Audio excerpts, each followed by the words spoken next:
Human charitable trust द्वारा पिछले 12 वर्षों से मकर संक्रांति पर्व के अवसर पर मानव सेवा के उद्देश्य से लोगों की जान बचाने का सराहनीय कार्य किया जा रहा है।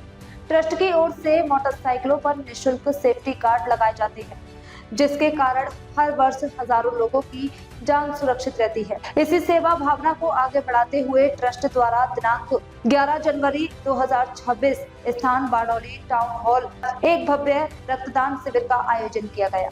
ट्रस्ट ने क्षेत्र के सभी नागरिकों से अधिक संख्या में उपस्थित होकर रक्तदान करने की अपील की है, ताकि जरूरतमंद मरीजों को समय पर रक्त उपलब्ध कराया जा सके और कई अनमोल जीवन बचाए जा सके।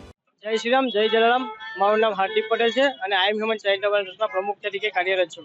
છેલ્લા 11 વર્ષથી ઉત્તરાયણના પર્વ નિમિત્તે અમે એક જીવન બચાવવાનો પ્રયત્ન કરીએ છીએ। દ્વિચક્રીય વાહન ઉપર પતંગની દોરીથી બચવા માટે અમે વિના મૂલ્યે 11 વર્ષથી સેફ્ટી ગાર્ડ બાંધી આપવામાં આવે છે અને એમાં ઘણા ઉત્સાહથી લોકો આમાં આ સેવાનો લાભ લઈ રહ્યા છે। અને આવતીકાલે તારીખ 11 ના રોજ સવારે 8 કલાકે અમારી સંસ્થા દ્વારા બ્લડ કેમ્પનું પણ આયોજન કર્યું છે। તો આપ સૌ મિત્રોને આ બ્લડ કેમ્પમાં બ્લડ ડોનેટ કરવા માટે હું આમંત્રિત કરું છું।